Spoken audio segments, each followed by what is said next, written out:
Let's bring in now Congressman Brian Mast, chairman of the House Foreign Affairs Committee. Thank you so much for joining us. Your reaction to what we're seeing right now, Nicolas Maduro and his wife about to deboard that plane right here in New York.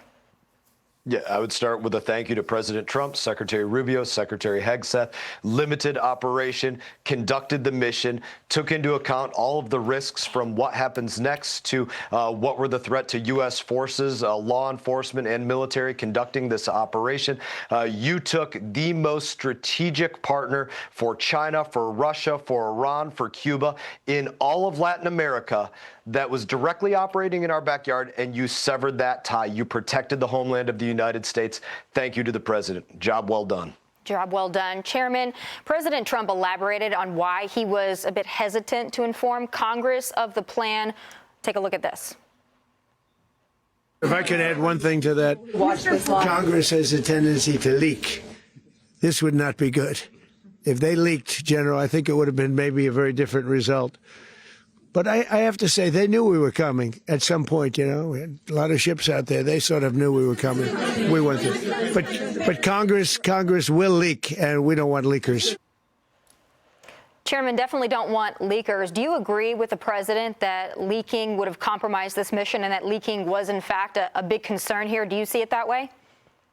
I know for a fact, I can't give you every detail, that the president is I don't want to say being bashful, he's being kind with his words right now. Very, very specific threats with this operation and very specific threats with previous operations to say it in a way that's more open source for most people. We recognize how there are Democrats around the country in office that are just looking for the opportunity to say, there's an ICE agent. Let's pull off their mask. Let's identify where their home is. Let's point out who their family is so that they can be targeted. That's just a tip of the iceberg example to say there are people in this government, lawmakers, looking to leak. It goes well beyond that in this particular circumstance, but I just use that to be analogous to it. Yes, there was very specific threats for leaking that were thwarted in advance of this operation. Mr. Chairman, Rich Edson here. Thanks so much for joining us this evening on what an incredible day it's been.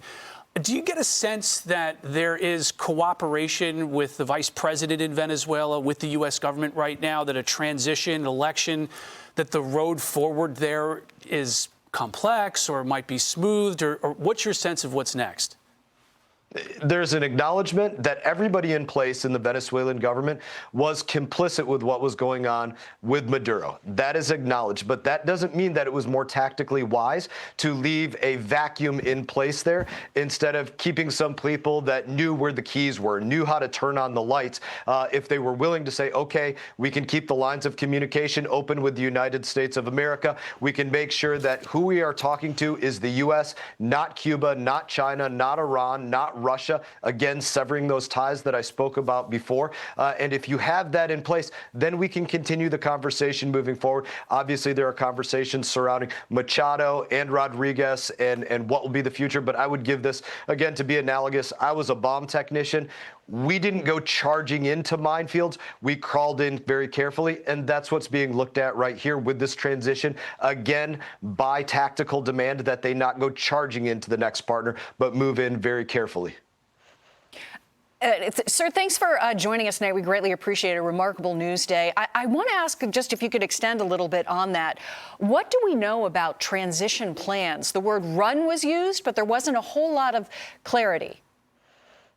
You know that the transition, any partner, not to repeat myself, but in part I will, it has to involve severing those ties with China, with Russia, with Iran, with North Korea, with Cuba, and not being the greatest destabilizing factor throughout all of Latin America and South America, but rather becoming what Venezuela could be for the Venezuelan people and for Latin America, which used to be this great hope. It's bringing them back to that place that they can become a great hope. And if we find the right partner to do that, they have a future. If somebody is the wrong partner, they do not have a future.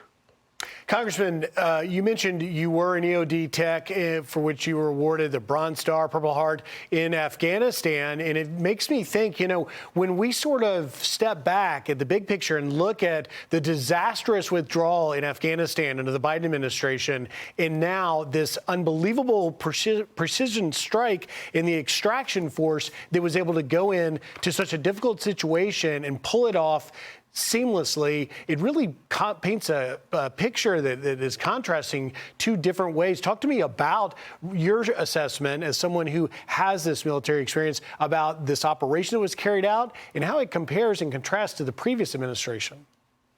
Yeah, to say it at a high level, the compare and contrast is this. President Trump has never been the forever war president, right? He conducted a limited strike in Syria in the 45 administration. He laid forth the groundwork to get the United States of America out of Afghanistan under pre-met conditions. And of course, the Biden administration totally screwed that up. Then we move into the 47 administration. President Trump conducts a limited operation in Iran to make sure that no matter what Iran does, they cannot respond to anybody, including the United States, with anything measured in kilotons or megatons. Limited strike. No violation of war powers. And this is the exact same thing. Democrats have total egg on their face from previous operations saying we are going to be in these protracted long war operations that did not take place. Why? Because, again, President Trump is not the protracted war president. He is the person that is going in there with any operation saying, number one, what is the mission that has to be accomplished? Number two, in trying to accomplish that mission, what is the risk to U.S. forces or potentially a protracted engagement, which he doesn't want to be in. Number three, what is the potential for outcome? Any other risk peripheral to that? What is the future in the days following that? He and his team are calculating every single one of these things. I know to a high level, speaking to Secretary Rubio and others, these are things that they've been thinking about for days, weeks, months. How do they calculate all of those things to do the right thing for defense of the homeland of the United States of America, protection of our forces in an inherently dangerous, extremely dangerous operation, and for the future of the Venezuelan people. Yeah.